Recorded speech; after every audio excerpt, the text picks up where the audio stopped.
RJ success point की online class में आपका हार्दिक स्वागत है। तो आज की क्लास में हम पढ़ेंगे वाद्य यंत्रों का अगला प्रकार अनवरत या फिर ताल वाद्य यंत्र के बारे में। तो आइए आज स्टार्ट करते हैं अनवरत या फिर ताल वाद्य यंत्र के बारे में, ठीक है। उससे पहले हमने पिछली क्लास में पढ़ा था तत्वाद्य यंत्र और सुषिर वाद्य यंत्रों के बारे में। आज की क्लास में पढ़ेंगे अनवरत वाद्य यंत्र।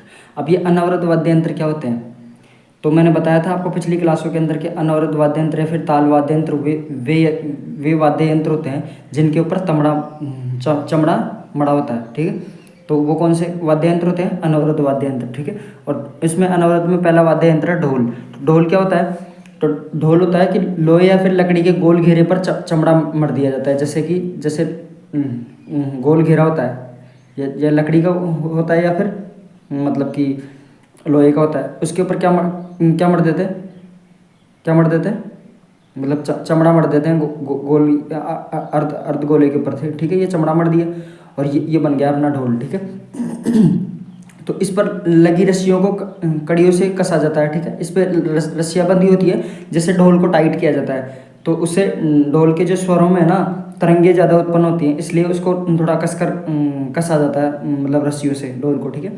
और वादक गले में जो बजाने वाला होता है ऐसे, तो वो क्या करता है? गले में डाल के बजाता है ऐसे, लकड़ियों से डंडे से बजाता है, ठीक है। और ये कब कब बजाया जाता है ढोल? तो ये मांगलिक वाद्य यंत्र होता है, मतलब मांगलिक अवसरों पर, जैसे विवाह होता है और भी जैसे कोई खुशी के कार्यक्रम होते हैं उस टाइम पे ढोल बजाए जाते हैं, ठीक है।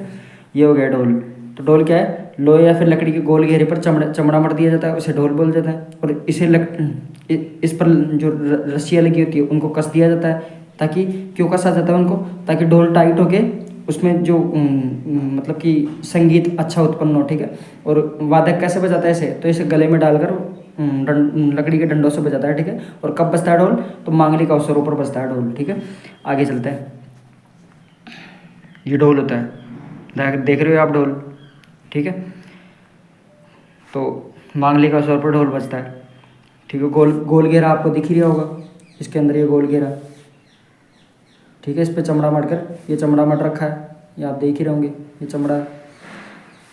आगे चलता है। अनवरत वाद्य यंत्र का अगला प्रकार है ढाक। अभी ढाक क्या होता है? तो ढाक होता है ढेरू के समान होता है, मतलब ढेरू से थोड़ा बड़ा होता है और ढेरू के समान रहता है। और इसे कौन बजाता है? गुर्जर जाति के लोग, ठीक है। और उसके साथ क्या गाते हैं? गोटा गाते हैं, ठीक है। और पैरों पर रखकर बजाया जाता है। अब एक बात मैं आपको बता देता हूँ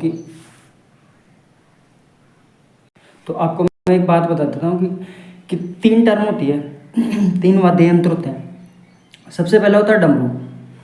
डमरू आपने देखा ही होगा कि महादेव जी के त्रिशूल पे होता है डमरू, ठीक है। अब वो डमरू होता है, डमरू हाथ से बजाया जाता है, हाथ से हिला के ना।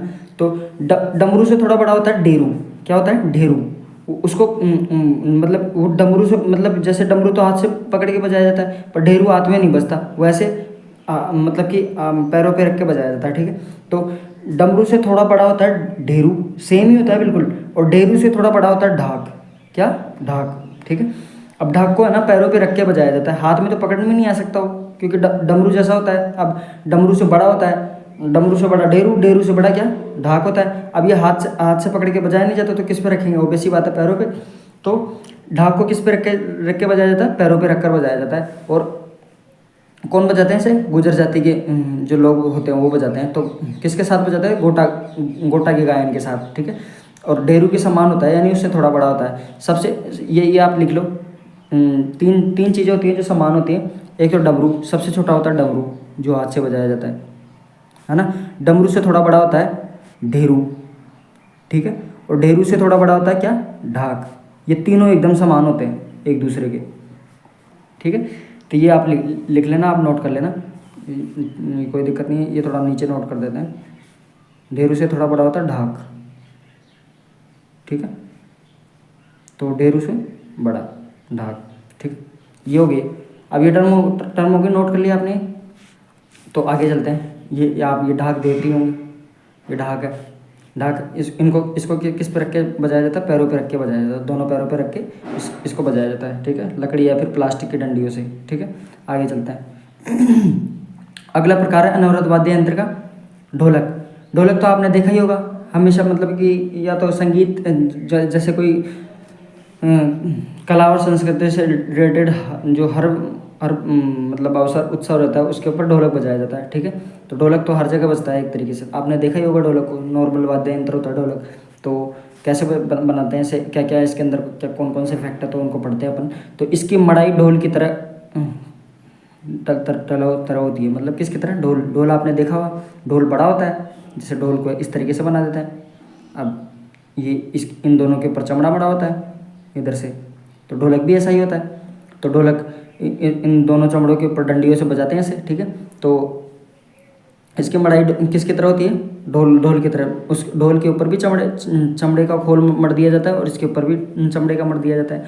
और इसकी जो कड़ियाँ होती हैं, मतलब यहाँ पे कड़ियाँ लगी रहती हैं, कड़ियाँ जिनके अंदर रस्सियाँ लगी होती हैं और उनसे कस दिया जाता है। और काव में क्या होती है, कड़ियाँ, मतलब ये होते हैं काव, यहाँ पे जो लगे होते हैं, और उसमें क्या होती हैं, काव, उसमें क्या होती है, कड़ियाँ। ठीक है, तो समझ गए होंगे आप कि उसके अंदर जो ढोलक के अंदर जो रस्सियाँ कसी होती हैं उन्हें बोलते हैं काव, और जिनसे वो रस्सियाँ बंधी होती हैं, अटकी होती हैं, उन्हें बोलते हैं कड़िया।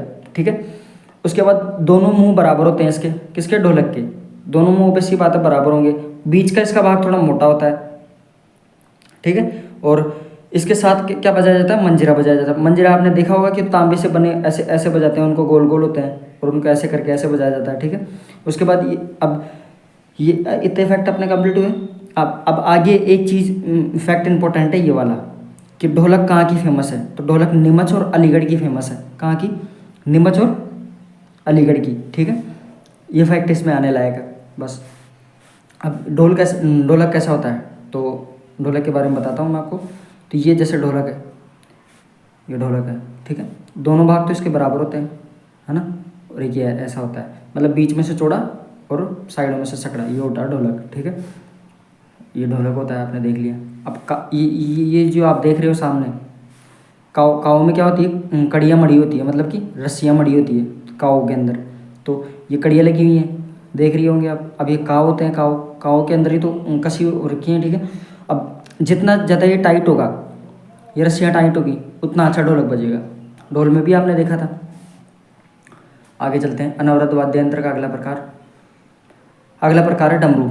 डमरू तो आपने देखा ही होगा, महादेव जी के त्रिशूल के अंदर भी डमरू रहता है। ठीक है, तो इसके दोनों ओर क्या मड़ा होता है, चमड़ा मड़ा होता है। ठीक है, बीच के पतले हिस्से में दो गांठ वाली रस्सियाँ बंधी होती हैं, बीच के पतले हिस्से में। अब अपने इसको स्ट्रक्चर से समझते हैं। ये होता है अपना ढोलक, तो वो क्या कहते हैं, डमरू, इस तरीके से। ठीक है, ये वाला इसका थोड़ा मोटा पतला होता है ना। और ये होता है जो साइडों का जो भाग होता है शीर्षों का, वो थोड़ा चौड़ा होता है। अब यहाँ से रस्सियाँ बंधी होती है। ठीक है, एक रस्सी इधर से बंधी होती है, तो बीच में रस्सियाँ बंधी होती है, तो बीच के पतले हिस्से में दो गांठ वाली रस्सियाँ बंधी होती है। ठीक है, कलाई से हिलाने पर चमड़े पर पड़कर आवाज़ करती है, मतलब कि अपन हाथ से हिलाते हैं ऐसे, तो जो ये रस्सियाँ हैं उधर उधर होती हैं, तो इसके ऊपर पड़ती हैं, तो इससे ये डमरू बजता है। ठीक है, पकड़कर आवाज़ करते हैं। भगवान शिव डमरू बजाते हैं, आपको पता है। छोटा रूप क्या है इसे क्या बोल देते हैं, डुगडुगी। आवाज़ कैसे आती है इसकी, डुगडुगी तो आती है, इसलिए इसे बोल देते हैं डुगडुगी। ठीक है, आगे चलते हैं। डमरू के बारे में तो आपने पढ़ ही लिया होगा, ये डमरू है। डमरू से अगला वाद्य यंत्र ढेरू। ढेरू क्या होता है, मैंने बता दिया था आपको कि डमरू से बड़ा रूप होता है ढेरू। ठीक है, और अब इसमें पड़ता है डमरू का बड़ा रूप ढेरू। और ये किसका बनता है ढेरू, ये आम की लकड़ी का बनता है। और ये कैसा होता है, मतलब किससे बनता है, तो छोटी थाली या फिर कांसे का कटोरा, इससे बनता है। एक मिनट रुको, इस फैक्ट को थोड़ी देर बाद में देखेंगे। तो बाएं हाथ में पकड़कर दाएं हाथ से लकड़ी की डंडियों से बजाते हैं। ऐसे कैसे बजाते हैं, मतलब एक हाथ से तो इसे पकड़ लेते हैं, ऐसे पकड़ लिया, और एक हाथ से इसे ऐसे बजाते हैं डंडियों से, क्योंकि इसको ऐसे तो बजा नहीं सकते क्योंकि हाथ में नहीं आता है। ठीक है, तो डमरू से थोड़ा बड़ा होता है और डमरू के समान ही होता है, पर डमरू से थोड़ा बड़ा होता है और एक हाथ से ऐसे बजाते हैं। ठीक है, तो आम की लकड़ी का बना होता है, डमरू से बड़ा रूप होता है। और कैसे बजाते हैं, बाएं हाथ में पकड़कर दाएं हाथ से लकड़ी की डंडियों से इसे बजाया जाता है। ठीक है, अब ढेरू के बारे में देखते हैं अपन। ढेरू क्या होता है, ये आप ढेरू देख रहे होंगे, ये ढेरू है, एक हाथ से पकड़ा जाता है। अब ये एक बात होता है, ये हाथ से बज सकता है क्या, हाथ में नहीं आ रहा है। ठीक है, तो ये देख लिया आपने। अब आपको मैं एक बात बताता हूँ कि आप इसके अंदर ये देख रहे होंगे, ये कांसे की थालियाँ हैं। ये इसके साइड में क्या होता है, कांसे की थालियाँ, ठीक है। तो आप देख रहे होंगे साइडों में वो क्या कहते हैं, डमरू के अंदर तो चमड़ा बड़ा होता है, मतलब जो बजता है वो, मतलब साइडों का जो हिस्सा होता है, मतलब कि बीच का हिस्सा तो पतला होता है, साइडों का बड़ा होता है। तो जो जैसे ये डमरू है, ठीक है, तो इसका ये वाला हिस्सा होता है, ये तो चमड़े का बना होता है, ठीक है। और इस डेरू के अंदर किसका बना होता है, तो पीतल या फिर कांसे की थाली होता है, उसका बना होता है डेरू, ठीक है। तो कई बार एग्जाम में आ भी जाता है कि डेरू किसका बना होता है, तो आम की लकड़ी का, और छोटी थाली या फिर कांसे का कटोरा लगा दिया जाता है इसके अंदर, ठीक है। तो छोटी थाली या फिर कौन सा, कांसे का कटोरा साइडों में लगा देते हैं, यानी बताता हूँ, ये वाला यहाँ पे कांसे का कटोरा लगा देते हैं या फिर छोटी थाली लगा देते हैं इस जगह पे, ठीक है। ये ढेरू हो गया। ढेरू के बाद अगला पढ़ते हैं अपन अनवरत वाद्य यंत्र का अगला प्रकार है डफ, ठीक है। तो डफ के बारे में पढ़ते हैं अपन। डफ आपने नाम खूब सुना होगा, डफ, चंग वगैरह। ये जो बड़े बड़े लोग देवी देवता होते हैं उनके जो मतलब नॉर्मल प्रोग्राम रहते हैं उसके अंदर कई बार डफ भी बजाते हैं, है ना, और चंग भी बजाते हैं, या आपको पता ही होगा। चंग तो इधर ज़्यादा बजाते हैं, क्या कहते हैं, मेवात की तरफ। तो डफ अपने ये इलाका है, जैसे अलवर साइड का इलाका है, मतलब डफ तो लगभग सब जगहों पे बजाया जाता है। तो जो भी लोग देवता है उसके जो उत्सव होता है, नॉर्मल कार्यक्रम रहता है, उसके ऊपर डफ बजाया जाता है, ठीक है। तो ये डफ कैसा होता है, मतलब किसका बना होता है, तो लोहे के गोल घेरे पर बकरे की खाल चढ़ाकर बना वाद्य यंत्र क्या होता है, डफ होता है। मतलब किसका, लोहे के गोल घेरा, मतलब ये कोई लोहे का गोल घेरा है ना, पर बकरे की खाल, मतलब इसके ऊपर क्या मढ़ देते हैं, बकरे की खाल मढ़ देते हैं, है ना। तो उससे बना वाद्य यंत्र क्या होता है, डफ होता है। तो इसे कैसे बजाते हैं, तो एक हाथ में डंडा लेकर बजाते हैं, मतलब डफ को तो एक हाथ से ऐसे ऐसे हाथ में रख, नीचे रख, एक हिस्सा उसका ज़मीन पे रहता है, एक हाथ में रहता है, और उसका ऐसे ऐसे डंडियों से पीट पीट कर बजाया जाता है, ठीक है। और इसका छोटा रूप होता है, वो क्या होता है, डैसे डफ, डैसे डफली, ठीक है।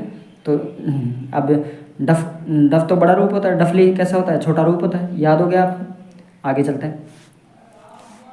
ये आप डफ देख रहे होंगे, तो लोहे का गोल घेरा है, इसके अंदर आप देख रहे होंगे लोहे का गोल घेरा है, इसके ऊपर क्या क्या चढ़ा देता है, बकरे का चमड़ा, ठीक है। और एक हाथ से इसको थोड़ा उठाया जाता है, और एक हाथ से एक ज़मीन पे सा रहता है, और एक हाथ से इसे बजाया जाता है डंडियों से पीट पीट कर। ये डफ हो गया। उसके बाद अनवरत वाद्य यंत्र का अगला प्रकार है मृदंग। मृदंग नाम सुना है आपने, बड़े ये बहुत बड़े वाद्य यंत्र होते हैं एक तरीके से, तो आवाज़ बहुत तेज़ करता है। तो मृदंग के बारे में पढ़ते हैं। पहले आप मृदंग देख लीजिए, मृदंग कैसा होता है। ये होता है मृदंग, देख लिया। इसका एक हिस्सा पतला होता है, ये वाला आगे वाला, ठीक है, और इसका एक हिस्सा थोड़ा मोटा होता है, और बीच का हिस्सा तो आप देख ही रहे होंगे कितना चौड़ा है। तो मृदंग के बारे में पढ़ते हैं। तो मृदंग क्या होता है, तो मृदंग है ना, मृदंग के बारे में पढ़ते हैं कि बीजा, स्वन, सुपारी और बड़ के पेड़ के तने से बनाया जाता है। किससे बनाया जाता है, किससे बनाया जाता है, मृदंग किससे बनाया जाता है, तो बीजा, सवन, सुपारी और बड़ के पेड़ के तने से बनाया जाता है, ठीक है। याद हो गया। इसमें से मैं बता दूंगा आपको कौन सा फैक्ट याद करना है। इसकी पूड़ी तबले के माफिक के समान होती है। क्या होती है, पूड़ी तबले के माफिक के समान, ठीक है। और इसका एक मुंह चौड़ा होता है, बता दिया मैंने। दूसरा मुंह सकड़ा होता है, आपने देख ही लिया होगा इस चित्र के अंदर। और इसको कौन कौन सी जातियाँ जनजातियाँ बजाती हैं, तो रावल, भवाई, राबिया जाति के लोग इसे बजाते हैं। कौन कौन सी, रावल, भवाई और राबिया। एक बार बोलो आप, रावल, भवाई और राबिया। रावल, भवाई और राबिया जनजाति के लोग इसे बजाते हैं, ठीक है। और इसमें जो पंडित है, पंडित पुरुषोत्तम दास है, उनको है ना इसमें पद्मश्री मिला हुआ है, और उन्होंने एक किताब लिखी है, उसका नाम है मृदंग वादन। क्या, मैं से मृदंग के बारे में लिखेंगे तो मृदंग वादन, मृदंग कैसे बजाते हैं, और किसने लिखी है पुस्तक, तो पुरुषोत्तम दास ने। कौन सी पुस्तक, मृदंग वादन।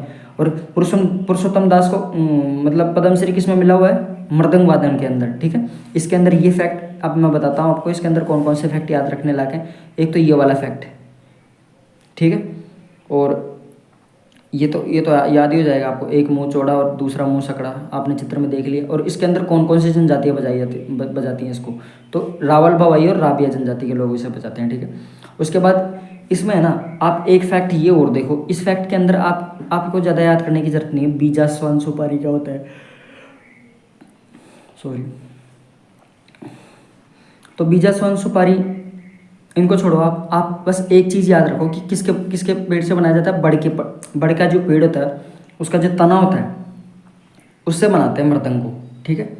अब आगे चलते हैं, बस इसमें एक ही पॉइंट याद रखना है, मतलब एक ये और एक ये, इसमें सिर्फ ये याद रखना है कि बड़ के जो पेड़ होता है उसके तने से बनाया जाता है ये क्या, मृदंग। ये मृदंग है, एक हिस्सा इसका पतला होता है, एक हिस्सा इसका चौड़ा होता है, तो बड़ के तने से बनाया जाता है इसको, ठीक है। कौन कौन सी जनजातियाँ, राबिया वगैरह है, राबिया है, भवाई है, रावल है, ये लोग इसे बजाते हैं। उसके बाद अनवरत वाद्य यंत्र का अगला प्रकार है पापू जी के माठे। तो पापू जी के माठे क्या होते हैं, तो पहले आप चित्र देख लीजिए, ये होते हैं पापू जी के माठे, मतलब मटकी के बने होते हैं, ये आप देख ही रहे होंगे, मटकी एक तरीके से, इसके ऊपर मतलब कुछ बांध दिया जाता है, उससे बजाते हैं, ठीक है। तो एक मिनट रुको, मैं आपको इसको पढ़ाता हूँ पहले। तो पापू जी के माठे अगला वाद्य यंत्र का प्रकार है। तो पापू जी के माठे कैसे बनते हैं, तो मटकियाँ किससे बनती हैं, ऑब्वियस सी बात है, मिट्टी से। तो मिट्टी के दो बड़े बर्तनों के मुख पर खाल चिपकाकर रस्सी से बांध देते हैं। खाल चिपकाकर यानी कि चमड़ा, मतलब ये भी मतलब कि जो मटकी होती है, मटकी के जो ऊपर का हिस्सा होता है उसके ऊपर क्या बांध देते हैं, चमड़ा या फिर खाल, ठीक है। तो आप ऐसे याद रखो, खाल को याद रखने की जरूरत नहीं है, चमड़ा मतलब मिट्टी के दो बड़े बर्तनों के मुख पर क्या बांध देते हैं, चमड़ा बांध देते हैं, ठीक है। और उसके बाद उससे बजाते हैं, ठीक है। और दोनों माठों की प्रक्रिया अलग अलग व्यक्तियों द्वारा होती है, मतलब एक माठे को तो कोई अलग व्यक्ति बजाएगा, एक को कोई अलग व्यक्ति बजाएगा, ठीक है। तो इसको बजाते कौन है, तो थोरी और नायक जाति के लोग है ना इसे बजाते हैं, इसको पापू जी के माठों को। और इसको है ना, मतलब कि पापू जी के जो पवाड़े गाते हैं, मतलब किस वाद्य यंत्र के साथ गाते हैं, तो पापू जी के माठों के साथ क्या क्या गाते हैं, पापू जी के पवाड़े। तो ये तो ऐसे याद हो जाएगा कि पापू जी के माठ क्या होते हैं, तो पापू जी से नाम का पता लग रहा है, तो पापू जी के पवाड़े गाते हैं ऐसे, किसके साथ, पापू जी के माठों के साथ। अब कई बार एग्जाम के अंदर माठे भी शब्द आ जाता है, तो माठे भी वही बात है कि पापू जी के माठे, बात तो वही है ना। तो माठे भी आ जाता है, माठे क्या होता है, पापू जी के पवाड़े गाते हैं इसके साथ। तो क्या होता है कि मिट्टी के बने होते हैं, ठीक है। और मिट्टी के जो गोल घड़े होते हैं बड़े बड़े, उनके ऊपर चमड़ा बांध देते हैं, उससे बजाते हैं। और दो पापू जी के माठे होते कितने होते हैं, दो होते हैं। तो इसके साथ दो, तो दोनों माठों की प्रक्रिया अलग अलग होती है और अलग अलग व्यक्तियों से बजाते हैं, ठीक है। ये आगे चलते हैं, ये आपने देख लिया होगा। एक और मटका होता है इसके साथ। अनवरत ताल वाद्य यंत्र का अगला प्रकार है नौबत। नौबत क्या होता है आपने, तो नौबत के बारे में पढ़ेंगे अपन। तो नौबत क्या होता है, 3-4 फुट गहरी अर्धचंद्राकार अंडाकार कुंडी होती है, को भैंसों की खाल से मढ़कर बनाया जाता है। मतलब पहले तो आप देखो नौबत को, नौबत क्या होता है, उसके बाद आप खुद ही बता देंगे। इसमें नौबत का चित्र नहीं दे रखा, सॉरी। तो पहले तो ये देखो आप, मैं इसको समझा दूंगा, कोई दिक्कत नहीं है। तो नौबत आप कई बार अगर जैसे कोई वाद्य यंत्र आपको समझ में नहीं आता तो एक काम किया करो, जैसे गूगल पे सर्च कर लिया करो, जैसे नौबत क्या होता है। अब उसके ज़्यादातर फैक्ट है ना, आपको उसके स्ट्रक्चर देख के याद हो जाएंगे क्या होता है नौबत।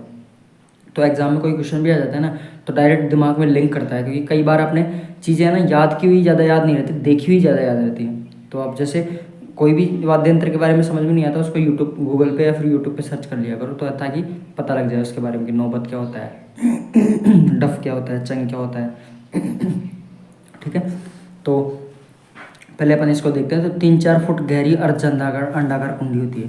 तो चलो ये नौबत क्या होता है, मैं नौबत के बारे में आपको बताता हूँ। तो पहले तो इसको थोड़ा नीचे करने दो। ऐसे होती है, अर्धचंद्राकार कुंडी होती है, दिख ही रही होगी आपको। और इसके ऊपर क्या करते हैं कि 3-4 फुट गहरी होती है। कितने फुट? 3-4 फुट गहरी, ठीक है। तो 3-4 फुट तो गहरी होती है। इसके ऊपर क्या मर देते हैं? इसके ऊपर क्या मर देते हैं? भैंसों की खाल। भैंसों की खाल मर देते हैं इसके ऊपर, ठीक है। एक तरीके से चमड़ाई हुआ, है ना, आप समझ गए होंगे। तो चमड़ाई हुई इसके ऊपर, जिसके ऊपर 3-4 फुट गहरी कुंडी, अर्धचंद्राकार कुंडी, जिसके ऊपर भैंसों की खाल मर दी जाती है, उसे बोलते हैं नौबत, ठीक है। और इसे कैसे बजाते हैं? तो इसे बजाते हैं लकड़ी के डंडों से। किनसे? लकड़ी के डंडों से, ठीक है। लकड़ी के डंडों से इसे बजाते हैं। और इसकी जो आवाज़ होती है वो अत्यंत गंभीर होती है। यानी कि जो कई बार आप देखते होंगे कि मतलब कि पुराने जो राजा महाराजा सीरियल कोई भी होता है, जैसे उसके अंदर जैसे कोई युद्ध की चेतावनी आती है तो लोग जैसे, और कुछ भी अनाउंसमेंट करना होता है, यानी कुछ भी बताना होता है, तो उसको नौबत के साथ ऐसे ऐसे बजाते हैं ना, पता है ना, ये दोनों हाथों से मतलब उसको बजाते बजाते जाते हैं ताकि कोई खबर के बारे में पता लग जाए, ठीक है, लोगों को। राजा राजा बताता है कि राजा लोगों को भेजता है, मतलब अपने सेना में से किसी को, तो बजाते बजाते सारी खबर के बारे में जनता को बताते हैं। तो नौबत वो होता है। तो इसमें जो आवाज़ होती है वो बहुत तेज़ होती है, क्योंकि ऑब्वियस सी बात है, नौबत जब बड़ा होता है तो उसकी आवाज़ बहुत दूर तक जाएगी। और उसके ऊपर जो भैंसों की खाल का चमड़ा रहता है और उसको ज़ोर ज़ोर से बजाते हैं तो आवाज़ तेज़ ही आएगी। और इस नौबत को ना मंदिरों में, या फिर जो क्या कहते हैं, मतलब कि बड़े बड़े राजा महाराजाओं के पहले यहाँ हुआ करता था। अब राजा महाराजा तो है नहीं, तो इसका प्रयोग कहाँ होता है? तो मंदिरों में प्रयोग होता है। तो मंदिरों और महलों के मुख्य द्वार पर इसे लगाया जाता था। किसको? नौबत को। तो नौबत आपने देख लिया होगा। तो आगे चलते हैं। बड़े बड़े लकड़ी के डंडे होते हैं इसके अंदर। ये मंदिर ही आपको दिख रहा होगा, मंदिरों के द्वार पर लगाया जाता है इसको। अगला वाद्य यंत्र है अनवरत वाद्य यंत्र, ठीक है। अब अनवरत वाद्य यंत्र में अगला है नगाड़ा। नगाड़ा ये होता है, दिख रहा होगा नगाड़ा आपको। तो ये है नगाड़ा। पहले स्ट्रक्चर देख लो आप इसकी। ये शहनाई है, शहनाई तो आपने देख ही ली होगी। तो नगाड़े हैं, ठीक है। तो नगाड़ा, 2 नगाड़े होते हैं एक साथ, मतलब कि एक इधर से ऐसे इस तरीके से बजाते हैं, एक साइड में होता है एक साइड में होता है, ठीक है। और स्ट्रक्चर में भी आपने देख लिया होगा। तो सुपारी के आकार नौबत का छोटे से छोटा भाग होता है। कौन? 1 मिनट रुको, मतलब पहले तो ये फैक्ट देखते हैं अपन। इसमें इस फैक्ट को काटो, सुपारी के आकार, मतलब कि इसको कट करो, ये पॉइंट मिस प्रिंटिंग हो गया। तो क्या होता है नगाड़ा? क्या होता है? तो नगाड़ा होता है नौबत के आकार, मतलब नौबत के आकार का तो नहीं होता। नौबत से क्या होता है? नौबत का जो, जैसे नौबत के बारे में मैंने आपको बताया कि जैसे ढोल, बड़े बड़े ढोल लगे रहते हैं, जैसे इस तरीके से लगे होते हैं वो अर्धचंद्राकार, ठीक है। तब बड़े से बड़ा भाग मैंने बताया था आपको नौबत है, नौबत होता है। नौबत बड़े बड़े डंडों से पीट पीट कर नौबत को बजाया जाता है। अब एक बात बताओ, उसके ऊपर भैंस की खाल मर दी जाती है। अब जो नौबत रहता है ना, उसका छोटे से छोटा रूप होता है नगाड़ा। जैसे मैंने बताया था आपको कि डमरू का, मतलब कि जो ढाक का सबसे छोटा रूप कौन सा होता है? डमरू। ढाक से छोटा ढेरू होता है, ढेरू से छोटा क्या होता है? डमरू, ठीक है। डमरू को हाथ से बजाते हैं। अब उसके बाद डमरू हाथ से बजाते हैं, तो उसके बाद आता है अगला ढेरू। ढेरू से थोड़ा बड़ा होता है, तो हाथ से बजा नहीं सकते, उसके हाथ में आ नहीं सकता वो, तो हाथ से पकड़ के उसे एक एक डंडी से पीट के बजाते हैं ढेरू को, ठीक है। उसके बाद ढेरू से बड़ा होता है। अब ढेरू से बड़ा होता है ढाक। अब ढाक हाथ में नहीं आता, उसको पैरों पे रख के दोनों हाथों से बजाया जाता है, ठीक है। अब वैसे होता है कि नौबत बड़ा होता है, भैंसों की खाल मर दी जाती है उसके ऊपर। अब उसके बाद उसका जो छोटा रूप होता है वो होता है नगाड़ा। मतलब उसका जो सबसे छोटे से छोटा रूप हो सकता है ना नौबत का, वो होता है नगाड़ा। अब नौबत के ऊपर क्या क्या मर दी जाती है? भैंस की खाल, है ना। भैंस की खाल मर दी जाती है, तो ऑब्वियस सी बात है कि नगाड़ा के ऊपर भी भैंस की खाल ही मरेंगे, क्योंकि मतलब नौबत का जो छोटे से छोटा रूप होता है वो होता है नगाड़ा, ठीक है।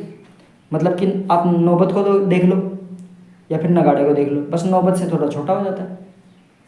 और इसको किसके साथ बजाते हैं? तो इसको शहनाई के साथ बजाते हैं। और कब बजाते हैं? मांगलिक अवसरों पर। ये आप देख रहे होंगे, चित्र में देखो, ये आपको सामने दिख रहे होंगे। एक तो ये रहा, एक ये रहा, 2 को एक साथ दोनों डंडियों से पीट पीट के बजाते हैं इसे। और शहनाई आप देख ही रहे होंगे, शहनाई के साथ बजाते हैं। कब बजाते हैं? मांगलिक अवसरों पर, ठीक है। तो ये अपना नगाड़ा हो गया। शहनाई नगाड़ा का इनका कॉम्बिनेशन होता है, ठीक है। अगला प्रकार है चंग। चंग के बारे में पढ़ते हैं। चंग क्या होता है? तो लकड़ी का बना गोल वाद्य यंत्र होता है, क्या? चंग। उधर जो डफ होता है, डफ और चंग में थोड़ा सा फर्क है, ज़्यादा फर्क नहीं है। तो डफ तो क्या होता है? लोहे का जो गोल घेरा होता है उसके ऊपर बनाया जाता है डफ, ठीक है। और चंग क्या होता है? चंग पहले आप देख लो डफ और चंग में, ताकि आप कन्फ्यूज़ ना हो। तो ये होता है चंग, ठीक है। तो ये जो लकड़ी होती है उसका जो गोल घेरा होता है उसके ऊपर मतलब चमड़ा मढ़ देते हैं, ये होता है चंग। तो लकड़ी का बना गोल वाद्य यंत्र, ठीक है। और बाएं हाथ से पकड़कर हृदय के पास स्थित कर मतलब कि हृदय के पास रखकर इसे दाएं हाथ के थाप से बजाया जाता है। इसे हाथों से बजाया जाता है और उसे लकड़ियों से। एक तरफ बकरे की खाल मढ़ी जाती है और होली के अवसर बजाता है। अब एक बात बताता हूँ कि चंग और डफ में क्या फ़र्क है। अब आपके पास मान लो ऐसे कोई एग्जाम में आ जाए क्वेश्चन, चंग में और डफ में क्या अंतर है। लोग कई एग्जामों में चंग में और डफ में कन्फ्यूज होता है। अब डफ के बारे में देखो आप। डफ तो लगभग सारे राजस्थान के अंदर बजाया जाता है, जो भी लोग देवता लोग देवी होती हैं। और उसको एक हाथ से तो हल्का सा पकड़ा जाता है, ऐसे रोका जाता है। और एक हिस्सा उसका ज़मीन पर होता है और उसे डंडियों से बजाते हैं, ठीक है। डफ को कैसे बजाते हैं? डफ को हाथ में रख के गोद में उसको उसका एक हिस्सा हाथ में, दूसरा हिस्सा गोद में, और उसको ऐसे बजाते हैं हाथों से, ठीक है। ये फ़र्क हो गया चंग का। और डफ किसका बना होता है? लोहे का बना होता है, लोहे के गोल घेरे का बना होता है। चंग किसका बना होता है? लकड़ी के गोल घेरे का बना होता है। अंतर समझ में आ रहा है? पर और एक चीज़ इनमें कॉमन है दोनों के अंदर, कि चंग में है ना बकरी के चमड़े से बनता है, और डफ भी बकरी के चमड़े से बनता है, ठीक है। तो लकड़ी का बना गोल वाद्य यंत्र होता है, बाएं हाथ से पकड़कर हृदय के पास रखकर दाएं हाथ के थाप से बजाया जाता है। और एक तरफ इस पर क्या मढ़ दी जाती है? खाल मढ़ दी जाती है। और कब बजाते हैं ऐसे चंग को? होली के अवसर पर। ये होली वाला फैक्ट याद रख लेना कि चंग कब बजाते हैं? तो होली के अवसर पर बजाते हैं, ठीक है। ये आप देख रहे हो चंग गोद में रख के बजा रहे हैं। अगला है खंजरी, ठीक है। अब खंजरी के बारे में पहले आप देख लो। ये होती है खंजरी, ठीक है। ये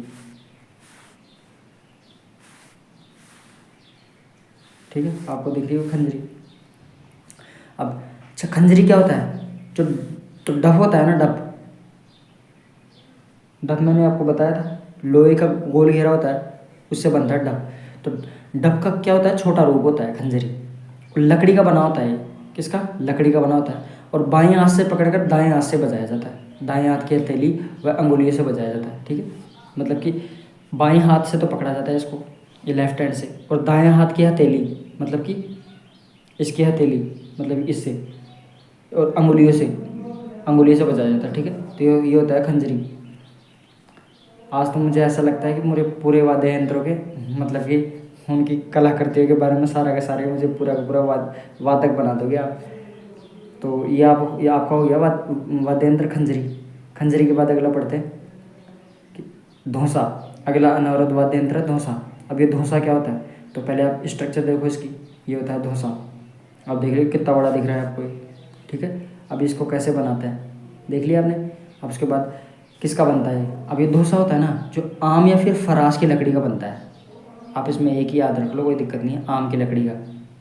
और फरास की अगर याद रख सकते हो रख लो। तो आम की लकड़ी के घेरे पर भैंस की खाल मढ़ दी जाती है, ठीक है। और लकड़ी के मोटे मोटे डंडों से बजाया जाता है इसे, ठीक है। अब मैं आपको एक फैक्ट जरूर बता देता हूँ, कॉन्सेप्ट, ठीक है। जितने भी बड़े बड़े वाद्य यंत्र होंगे ना, अनवरत वाद्य यंत्र, जितने भी बड़े बड़े। अब एक बात बताओ, विशालकाय जानवर रहते हैं बड़े, जो जिनका अपन चमड़ा इस्तेमाल करते हैं। अब एक बात होता है, इसके ऊपर धौंसा और ये नौबत है, इनके ऊपर बकरे की चमड़ा आ सकता है। बड़े वाद्य यंत्र है तो बकरे की खाल इतनी बड़ी होती नहीं है, ठीक है। तो इसके ऊपर किसकी खाल इस्तेमाल करेंगे? भैंस या फिर बड़े जानवरों की। तो इसके ऊपर धौंसा भी है ना, मतलब कि उस नौबत के समान होता है, तो इसके ऊपर भी भैंस की खाल इस्तेमाल करते हैं। अब आपको बस ये याद रखना है कि धौंसा कैसा होता है, नौबत कैसा होता है। नौबत बड़ा होता है, धौंसा भी बड़ा होता है, ठीक है। तो धौंसा और नौबत में फ़र्क कुछ नहीं है, एक जैसे होते हैं दोनों के दोनों। तो आम या फिर फरास की लकड़ी के के घेरे पर भैंस की खाल मढ़कर बनाया जाता है और लकड़ी के मोटे मोटे डंडों से इसे बजाया जाता है। किसको? धौंसा को।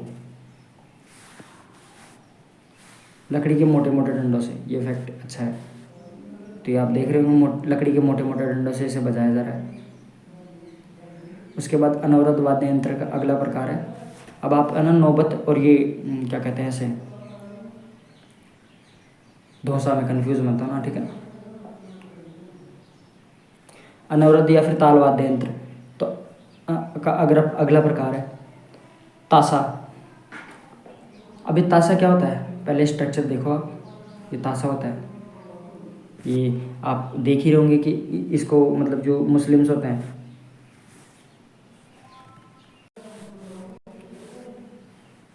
ये मुस्लिम्स होते हैं, ठीक है। तो मुस्लिम्स बजाते हैं इसे, आप देख ही होंगे कि मुस्लिम जैसे एक लोहे का गोल घेरा होता है, उसके ऊपर ये मतलब ये चमड़ा मढ़ दिया जाता है या फिर लोहे का कुछ मढ़ दिया जाता है, ठीक है। तो इसके बारे में अपन पढ़ते हैं। चमड़ा तो मुश्किल ही है इसके अंदर, पर मतलब कि कुछ मतलब ये ताशा होता है, थोड़ा डेवलप फॉर्म होता है इस चीज़ का, मतलब वाद्य यंत्रों का। तो इसके बारे में पढ़ते हैं कि माउंटेन्स का मुख्य वाद्य यंत्र होता है कौन सा? ताशा। इनके जो विवाह के अवसर होते हैं उनके ऊपर बनाया जाता है, मतलब उनके निकाह होते हैं उनके टाइम पे। तो ताशा के बारे में पढ़ते हैं अपन। तो ताशा क्या होता है? तो ताशा क्या होता है? यह मिट्टी या फिर लोहे के चपटे कटोरों पर बकरे की खाल मढ़कर बनाया जाता है। कैसे बनाते हैं इसे? या तो मिट्टी या फिर लोहे का जो चपटा भाग होता है कटोरे के जैसा, मतलब उसका, मतलब आप ताशा को देखा होगा आप, जैसे ये ताशा, ये कटोरा है ना, ऐसे समझ लो कि ये कटोरा है। कटोरे के ऊपर अपन मतलब बकरे की खाल मढ़ देते हैं, ठीक है। बकरे की खाल मढ़ देते हैं एक तरीके से। तो ये हो गया ताशा। मतलब इसका जो हिस्सा होता है वो लकड़ी का नहीं बना होता, इसका हिस्सा नीचे का हिस्सा होता है लोहे का बना, और उसके ऊपर किसकी खाल होती है? बकरे की खाल होती है।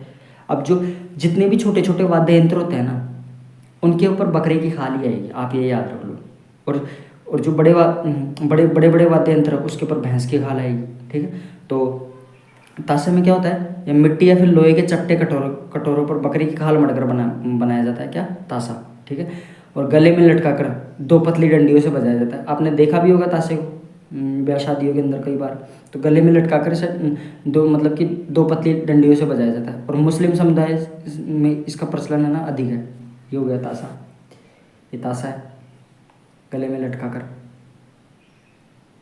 ठीक है। या इसका नीचे का हिस्सा आप देख रहे होंगे, नीचे का हिस्सा इधर का प्याले नुमा होता है, लोहे का बना। अनवरत वाद्य यंत्र का अगला प्रकार है दमामा या फिर टामक। टामक को देखो आप पहले, ये होता है टामक, ठीक है। तो दमामा या फिर टामक क्या होता है? यह कढ़ाई के आकार का होता है। किसके आकार का? कढ़ाई के आकार का, ठीक है। कढ़ाई आपने देख ली होगी, जिसके अंदर पूड़ी वगैरह भी अपन सब कुछ सारी चीज़ें बनाते हैं, ठीक है। तो उसको बोलते हैं कढ़ाई। तो ये कैसा होता है? कढ़ाई के आकार का होता है। जैसे कढ़ाई ऐसी होती है, ठीक है। तो कढ़ाई के आकार का होता है। लोहे का बड़ा नगाड़ा होता है। किसका बना होता है? लोहे का। कढ़ाई के आकार का होता है और लोहे का बड़ा नगाड़ा होता है, ठीक। और भैंस की खाल मढ़ दी जाती है इसके ऊपर। किसकी खाल? अब एक बात बताओ, अपन नगाड़ा के बारे में पढ़ा था। नगाड़ा किसका? नौबत का छोटा रूप होता है ना, नगाड़ा, ठीक है। अब नौबत का छोटा रूप रहता है। अब इसमें लिख रहा है साफ लोहे का बड़ा नगाड़ा, दिख रहा है आप? अब नौबत का छोटा रूप नगाड़ा, बिल्कुल छोटा रूप। लोहे का मतलब कि नौबत का सबसे छोटा रूप क्या होता है? नगाड़ा, ठीक है। और नगाड़ा से बड़ा रूप क्या होता है? दमामा या फिर टामक। तो सबसे बड़ा होता है। अब इसमें भी 3 टर्म आ गई।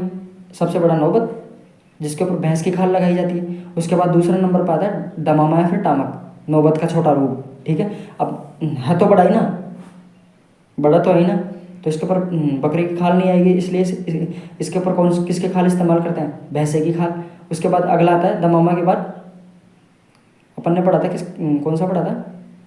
नगाड़ा के बारे में पढ़ा था। उसके ऊपर बकरी की खाल थी, ठीक है। तो 2 बड़े व भारी डंडों से इसे बजाया जाता है। किसको? दमामा को।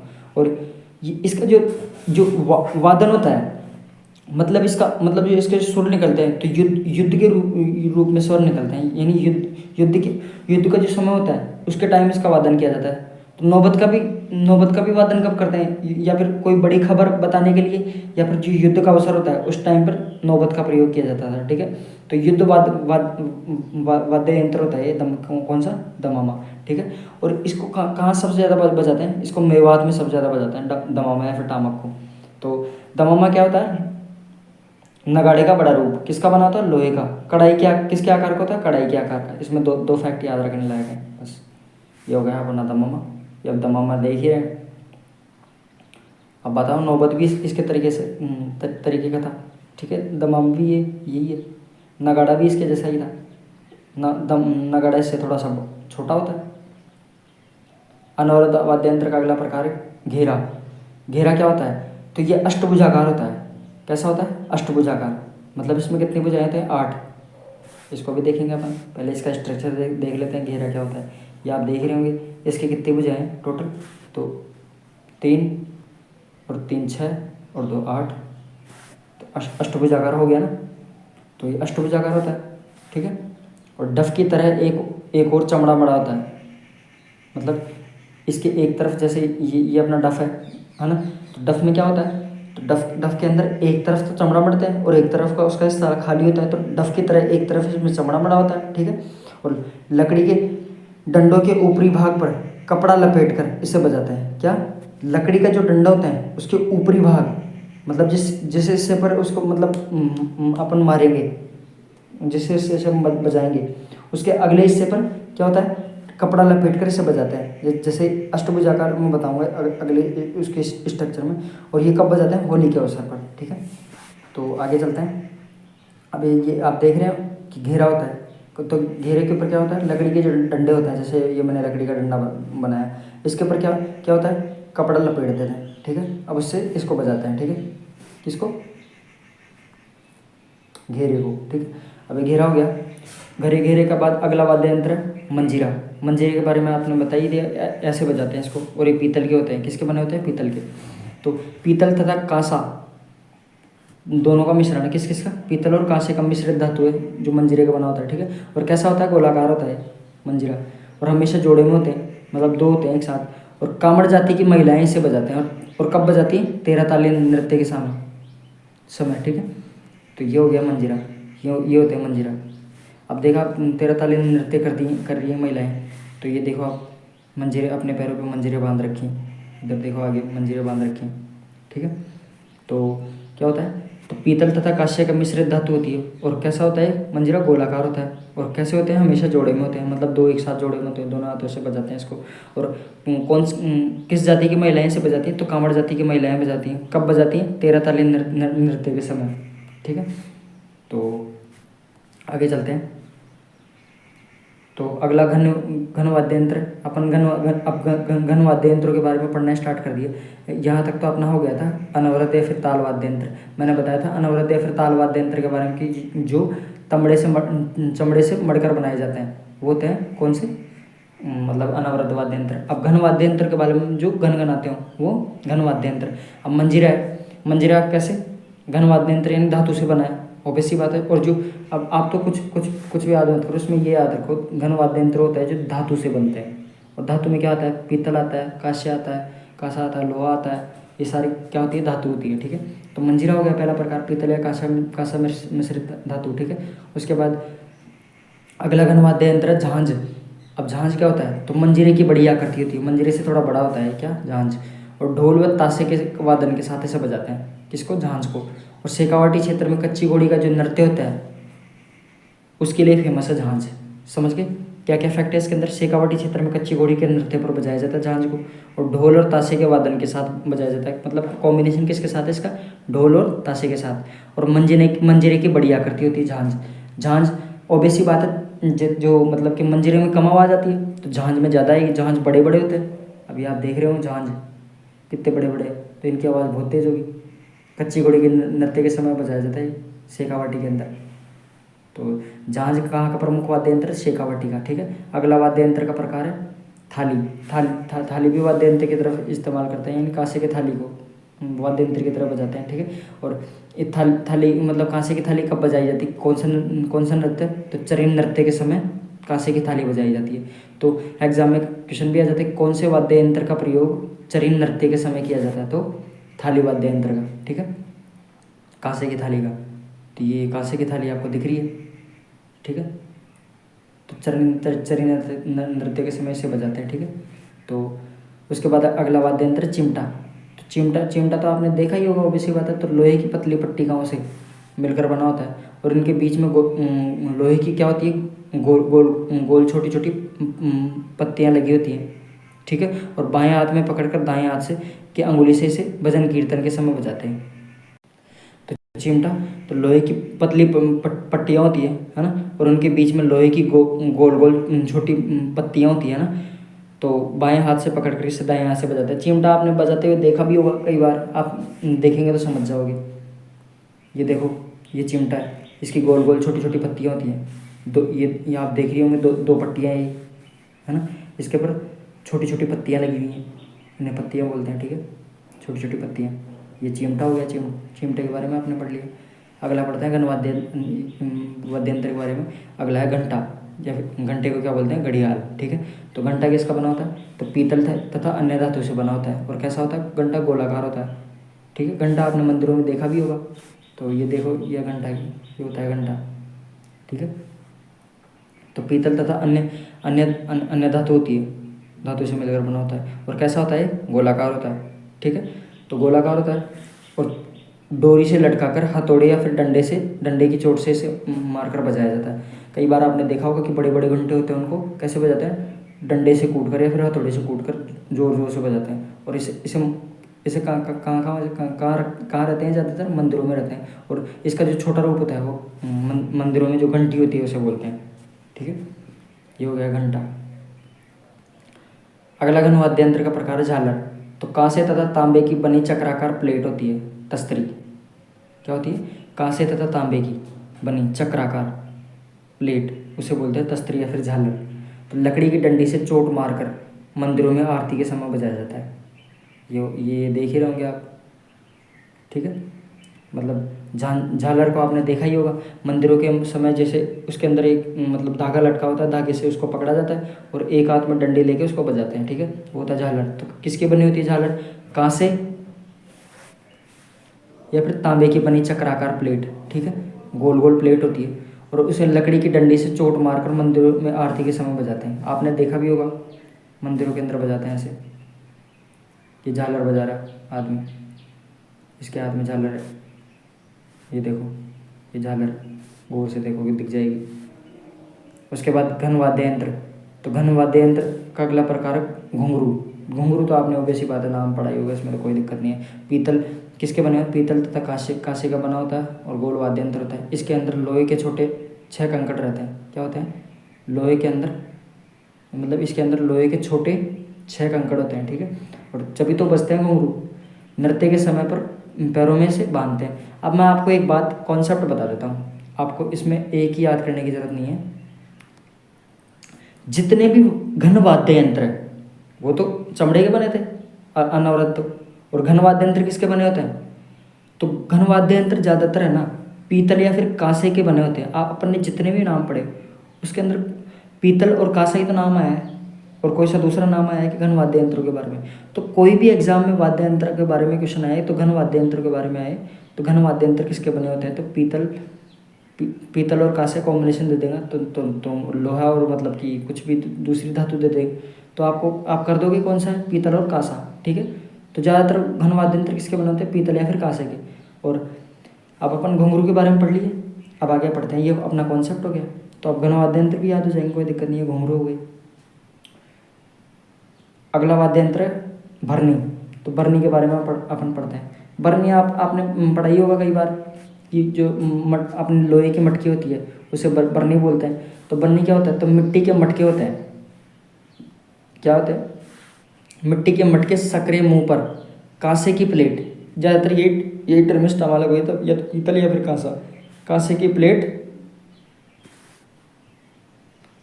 ढककर 2 डंडियों की सहायता से इसे बजाया जाता है, ठीक, किसको, भरनी को। मतलब मिट्टी के मटके के सक्रिय मुंह पर कांसे की प्लेट ढककर 2 डंडियों की सहायता से इसे बजाया जाता है। और अलवर और भरतपुर है ना, ये इसके लिए फेमस है, बरनी के लिए। तो सर्प के काटे हुए लोक देवताओं के यहाँ इलाज करते समय इसको बजाया जाता है, किसको? बरनी को। यानी अलवर भरतपुर में सर्प जब काट लेता है उस टाइम जो लोक देवता होते हैं, तो जब वो इलाज करता है ना, उस टाइम इस बरनी को बजाया जाता है, ठीक है। और मिट्टी के मटके में सक्रिय मुंह पर कांसे की प्लेट ढककर 2 डंडियों से इसे बजाते हैं। ये बात आपने पढ़ ली। उसके बाद घन वाद्य यंत्र का अगला प्रकार घड़ा। तो घड़ा तो आपने देखा ही होगा, मटके का जो घड़ा होता है, छोटा रूप होता है, उसे घड़ा बोलते हैं। तो मिट्टी मिट्टी से बना होता है ना, और इसका मुंह कैसा होता है? छोटा होता है। वादक इसे कैसे बजाता है? तो दोनों हाथों में उठाकर मुंह से इसे, और उसके अंदर फूंक मारते हैं, मतलब कि देख मैं आपको बताऊंगा, और अपने अंदाज से इसे हिलाते हैं, ठीक है। तो उससे क्या होता है? संगीत निकलता है। पहले इसको पढ़ लो। उसके बाद ये कहाँ के फेमस है? जैसलमेर, बाड़मेर, और भक्ति संगीत के लिए फेमस है घड़ा। मतलब देखो, एक तो ये घड़ा है, ठीक है। अब ये घड़ा है, अब घड़ा ये घड़ा हो गया। अब इसके अंदर क्या करते हैं? मिट्टी का बना है, और इसका जो मुंह होता है वो छोटा होता है ना। और इसे कैसे बजाते हैं? तो दोनों हाथों में इसे उठाते हैं, और मुंह से इसके अंदर फूंक मारते हैं ऐसे, फूंक है ना, फूंक मारते हैं ऐसे। फिर उसके बाद इसमें आवाज़ आती है, फूंक फूंक फूंक, ऐसे कुछ, ठीक है। ऐसे इस प्रकार से इसके ध्वनि निकलती है।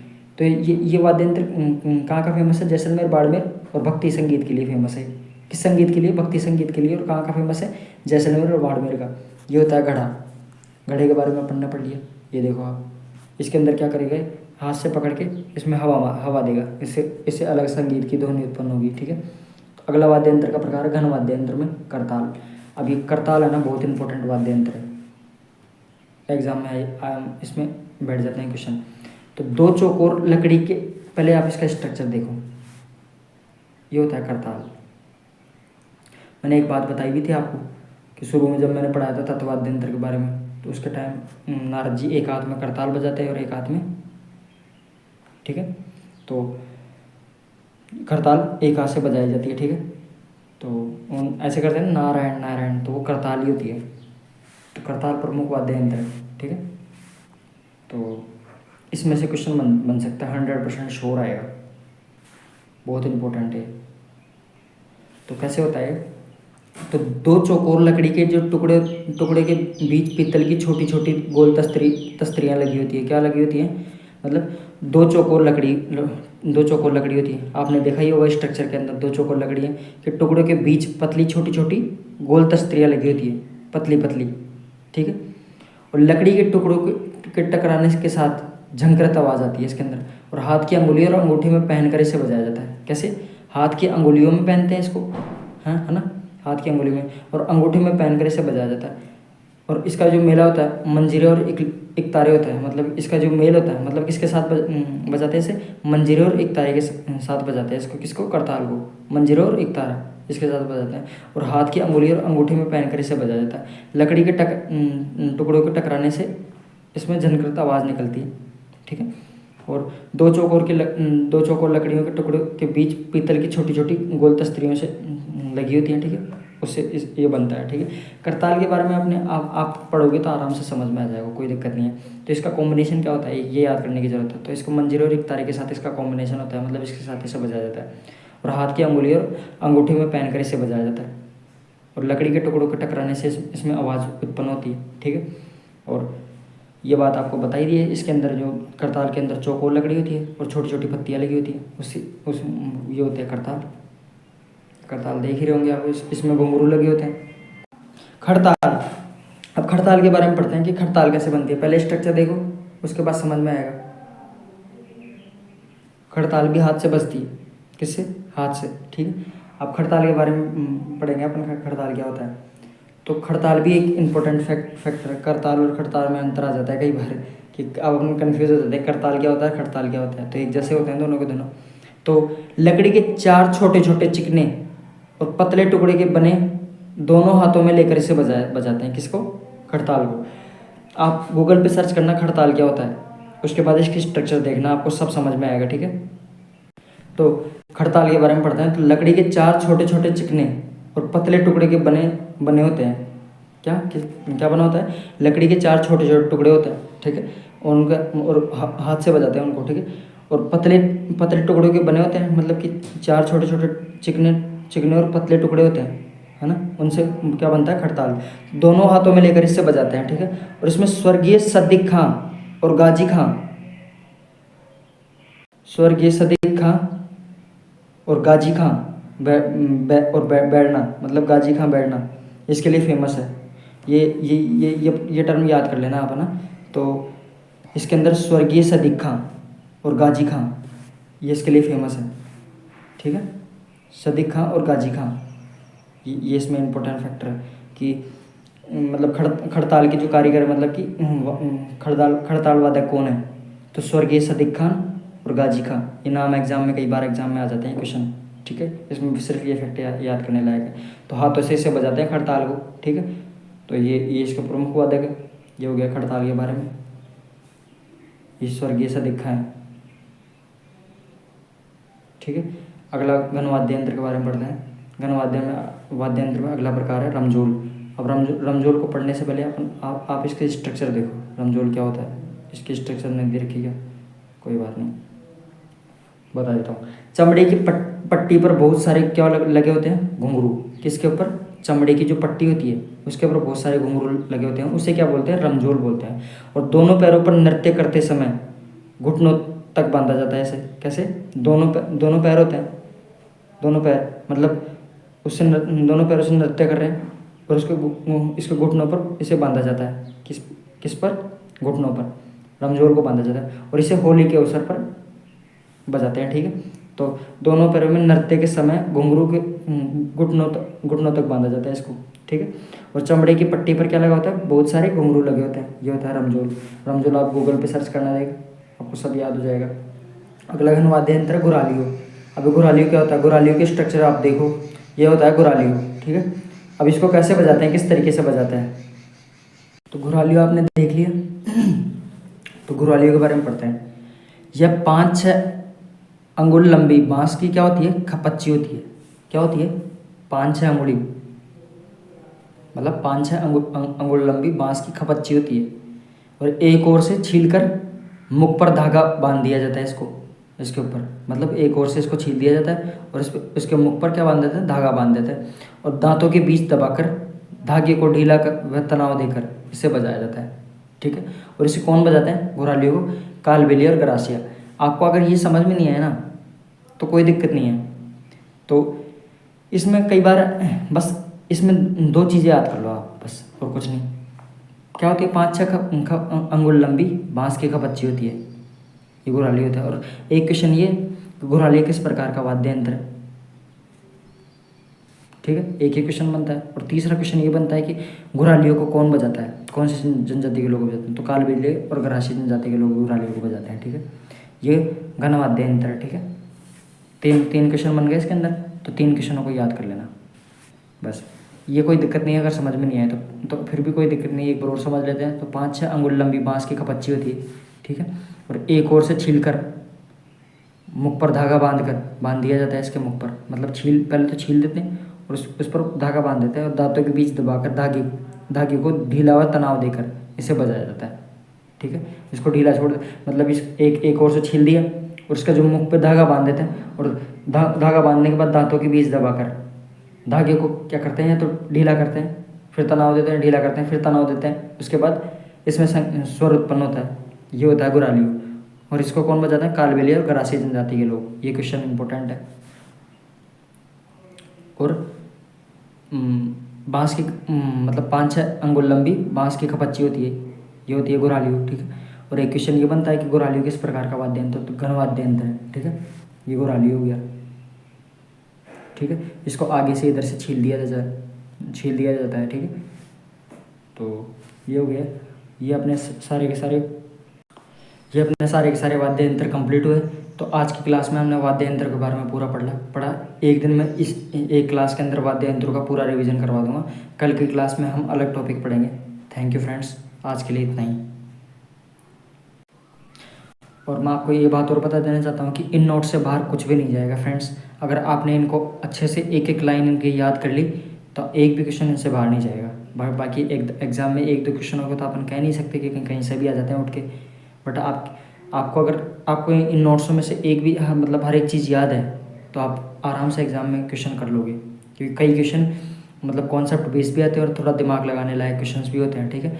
तो आप इस क्लास के अंदर जो भी वाद्य यंत्रों के बारे में पढ़ा तो इसमें से एक कॉमन क्वेश्चन और रहता है, और वो कॉमन क्वेश्चन क्या है? वो कॉमन क्वेश्चन ये है कि कौन सा वाद्य यंत्र, 4 प्रकार के वाद्य यंत्र अपन ने पढ़े थे, तत्व वाद्य यंत्र, सुषिर वाद्य यंत्र और अनवरत या फिर ताल वाद्य यंत्र और एक घन वाद्य यंत्र।